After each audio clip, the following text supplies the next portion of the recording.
አማራ ክልል ላይ አሁን አይተከውና የፋኖ ትግል ብቻ አይደለም ያለው። የፋኖ ትግል ኦሬዲ ኮዙን ይዘን መተን ተራራረንበታል። አሁን ረባሽ ነው ያለው። ይሄ ተቆርጦ የቀረው በየጫካው ያለው ከመረበሽ የዘለለ ሌላ ኮዝ ምንድነው ብትለው ሊያስረዳ አይችልም። ይሄ ግን ለነሱ በጣም ጠቃሚ ነው። ቢኮዝ በቃ ትረብሻለህ፣ ትበጠብጣለህ። አንተ ላሰብከው ስትራቴጂካል ጎል ትልቅ መሰናክል ትሆናለህ። ይሄንን መደገፍ ይፈልጋሉ። አሁን መሪ የተባሉ ሰዎች ኢትዮጵያ ውስጥ የሉም። ሱዳን አሊያም ኤርትራ ነው ያሉት። አሁን በፋኖ በሚባለው ስም ልክ ያሉት አመራሮች ኢትዮጵያ ውስጥ የሉም። አዎ 2-3 አመራሮች ከላይ ያሉት አመራሮች ኢትዮጵያ ውስጥ የሉም። ይሄ ዛሬ ቀኑ ማን ጥር 26 አይደል? ሰዓቱንም ያዝ። በዚህ ሰዓት ላይ አገር ውስጥ ያለ የፋኖ መሪ በተለይ እዚህ ጎጃም አካባቢ ላይ ከሚንቀሳቀሱት እና ፐብሊክ ፊገር ናቸው ብለው ራሳቸውን ከሰየሙት አቶ ዘመነ ካሴ ጀምሮ አገር ውስጥ ያሉ። ስለዚህ ውጭ ነው የሚዘውሩት ማለት ነው።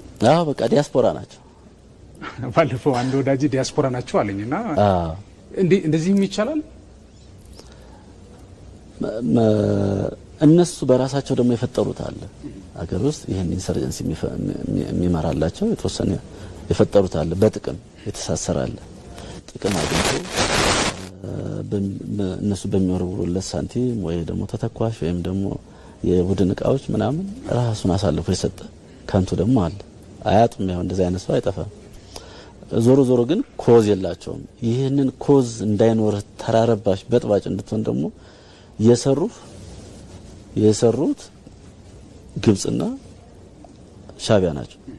በጣም ብዙ ፋኖ ትግል ውስጥ አሁን በአክቲቪስትነትም በመሪነትም ያሉ ሰዎች ባክስትሪያቸው ኤርትራ ሄደው ሰልጥነው የነበሩ ናቸው።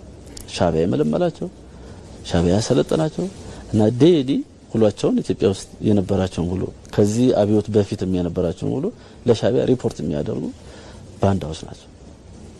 ስለዚህ ከነዚህ ምንም ነገር አትጠብቅም። ግን ምንድነው አሁን ሌላው ምንም ሳያቅ ይወጣል።